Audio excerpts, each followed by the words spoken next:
ராமாயணம் கதை சொல்லும் போட்டியில் 6வது தலைப்பு ராவணனின் வீழ்ச்சி ஆணவத்தின் தோல்வியா தர்மத்தின் வெற்றியா.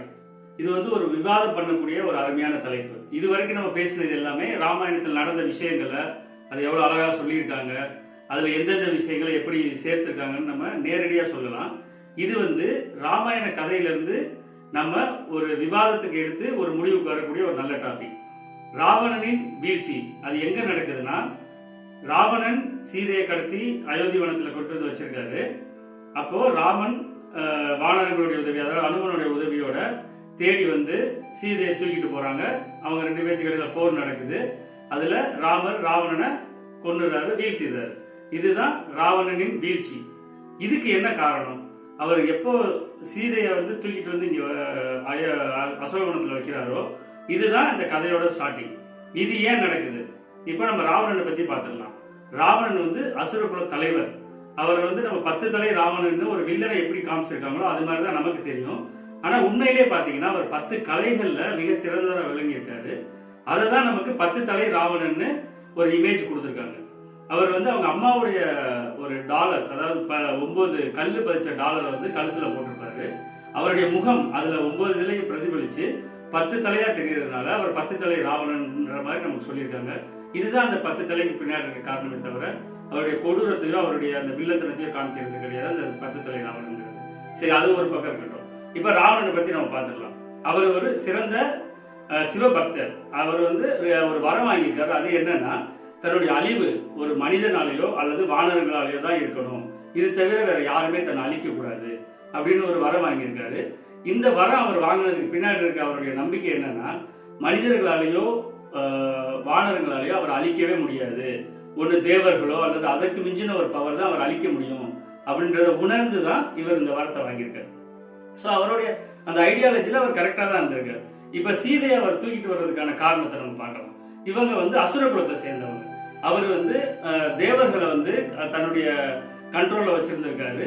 இது மட்டும் இல்லாம அவருடைய இசை அந்த பவர்னால ஈசனையே தன்னோட கண்ட்ரோல்ல வச்சிருக்கதாகவும் சொல்லப்படுது.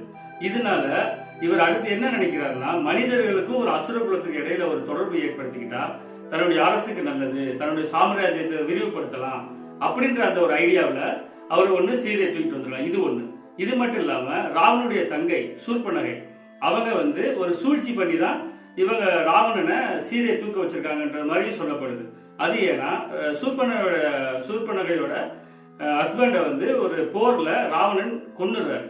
ஸோ அதுக்கு பழி வாங்குறதுக்காக, இவர் அழிக்கிறதுக்காக அவங்களே ஒரு பிளான் பண்ணி சீதை மேல இவங்களுக்கு ஆசையை உண்டாக்கி ராமருக்கு இவங்களுக்கு இடையில ஒரு போரை உண்டாக்கணுன்றதுக்காக சீதை இங்க தூக்கிட்டு வந்துரு, நான் ராவணனை நான் கல்யாணம் பண்ணிக்கணும்னு ஆசைப்படுறேன்னு சொல்லி தன்னுடைய அண்ணனை பிரெயின் வாஷ் பண்ணி சீதையை தூக்கிட்டு வர்றதாகவும் சொல்லப்படுது. ஸோ இதுக்கு பின்னாடி அவர் ஆணவன்றது என்னையை பொறுத்த வரைக்கும் எதுவுமே கிடையாது. ஒன்று அவருடைய தன்னுடைய அரசை விரிவுபடுத்துறதுக்காகவும் தன்னுடைய சாம்ராஜ்யத்தை விரிவுபடுத்துறதுக்காகவும், அப்படி இல்லாட்டி சூர்பனகையோட சூழ்ச்சினாலே தான் சீதையை இங்க தூக்கிட்டு வந்திருக்கலாம் அப்படின்றது என்னுடைய கருத்து. இது மட்டும் இல்லாம அவர் தூக்கிட்டு கிட்டத்தட்ட 10 மாத காலங்கள் சீதை அவர் கூட தான் இருந்திருக்காங்க. அவருடைய கண்ட்ரோல்ல அவருடைய நாட்டில் இருந்திருக்காங்க. அவங்க நினைச்சிருந்தா எப்படி வேணாலும் அவங்களை அணுகிருக்கலாம், அவர் நினைச்சதை செஞ்சிருக்கலாம் அவங்களை அடையிறதுக்கு.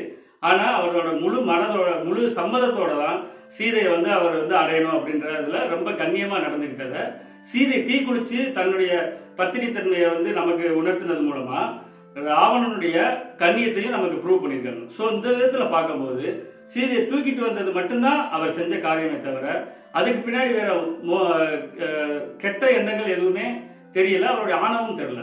இப்ப ராமரை பத்தி பார்ப்போம். ராமர் தன்னுடைய மனைவிய ராவணன் கடத்திட்டு வந்ததை தெரிஞ்சுக்கிட்டு அவருடைய கடமை கண்டிப்பா தன்னுடைய மனைவியை அவர் காப்பாற்றி ஆகணும். அதுக்காக வானரங்களை உதவியா கூப்பிட்டு தன்னுடைய நண்பர்கள் கூட்டம், வானரங்கள் அனுமரவங்களெல்லாம் கூப்பிட்டு வனத்துல தேடுறாரு. கடைசியா இலங்கைக்கு சீதையும் அவர் காப்பாத்திடுறாரு.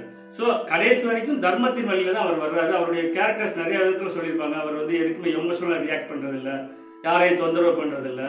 அது மட்டும் இல்ல, ஆரம்பத்துல இருந்து தன்னுடைய தந்தையுடைய ஆணைக்கு இணங்குதான் ஃபர்ஸ்ட் அவர் முடிசூட்டுறதுக்கு ஏத்துக்கிறாரு. அதுக்கப்புறமா 14 வருஷங்கள் வனவாசம் இருக்கிறதுக்கு ஒத்துக்கிறாரு. ஆரம்பத்துல இருந்து கடைசி வரைக்கும் தர்மத்தின் வழியிலேயே தன்னுடைய தர்மத்தின் அந்த வழியிலேயே நின்று தன்னுடைய மனைவியும் போரிட்டு ராவணனை தோற்கடிச்சு அவர் காப்பாத்திருக்காரு. இதை வச்சு பார்க்கும்போது ராவணனின் வீழ்ச்சி வந்து கண்டிப்பா தர்மத்தின் வெற்றியா தான் என்னால பார்க்க முடியுது. ஆணவத்தின் வீழ்ச்சியா எனக்கு தெரியல. நன்றி.